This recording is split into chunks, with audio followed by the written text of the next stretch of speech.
Salut, bienvenue sur jamdev.fr. Alors là, on est sur la cinquième partie du helper de formulaire en PHP et on va donc faire rapidement le text area et je pense qu'on aura fait le tour. Et hop, voilà. Donc, on est parti. On va dans notre classe formHelper. Public, comme d'habitude, une public function. Text area. Hop, voilà. Et on va retourner sur la page index.php pour voir à peu près la structure du text area en HTML. Donc, on se place n'importe où. Text area, hop, tabulation. Bon, c'est pas exactement ça, j'ai oublié là. Voilà. Donc, comme d'habitude, hein, des options. Et par contre, là, il faudra mettre, enfin, comme ça, plus précisément, on va mettre une valeur. Donc, on coupe ça. Et là, on va faire un echo, simple code.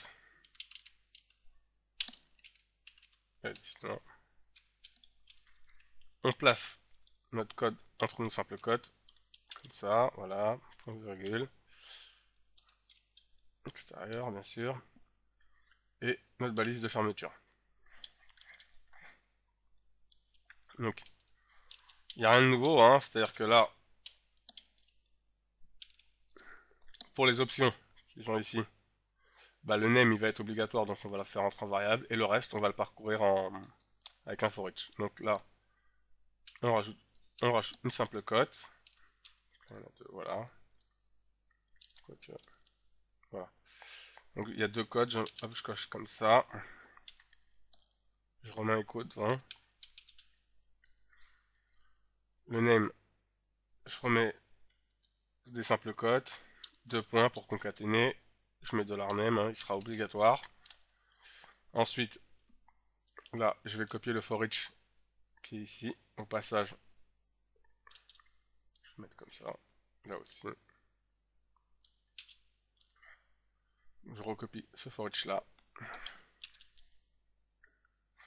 que je place entre les deux échos, voilà, j'arrange ça, je recopie l'option singulier, qui est de type tableau, enfin je mets $name d'abord,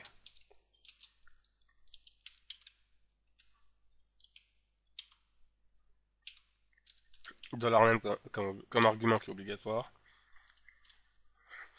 $option qui est un tableau, et voilà, et il nous manquera une nouvelle option, qu'on va appeler $textAria, qui sera le message qui lui ne sera pas forcément obligatoire. Donc voilà, et là, on va se placer ici, echo,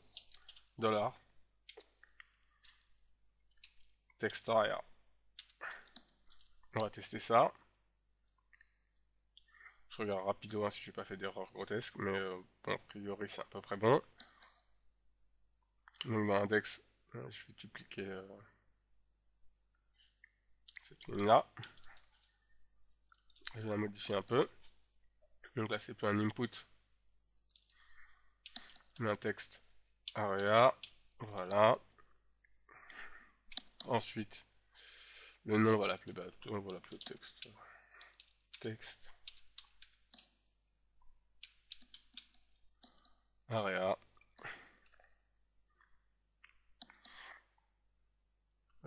Ça, texte area. Le deuxième c'était option. Et le troisième c'était la value pour le texte area. Donc là, si on actualise, voilà, on a le texte aria, on a passé une valeur dedans. Et si on passe rien, il n'y a pas de message d'erreur, donc ça à peu près. Donc on peut montrer que si on désire passer hop, des options comme par exemple row pour modifier la taille du formulaire.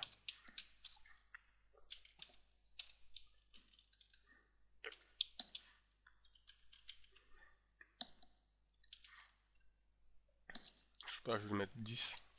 Voilà, j'actualise. Voilà, ça modifie la taille.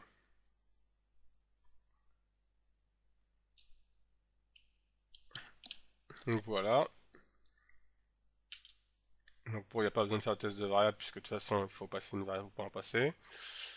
Donc voilà, je pense que là on a fait le tour des formulaires.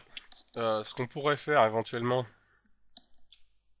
c'est par exemple pour le name, mettre des petites fonctions pour histoire de pour qu'on ait une convention stricte. Par exemple, le $name, on pourrait systématiquement mettre un string to lower pour tout le temps mettre le nom minuscule de $name pour que quoi qu'il arrive ce soit de la minuscule. Voilà, donc c'est ce que vous pourriez rajouter pour améliorer ça. Dans chaque name est remplacé par ça, par un string to lower, pour que voilà, il y ait une convention et que vous utilisez toujours le même nommage et ça vous fera gagner beaucoup de temps. Donc voilà.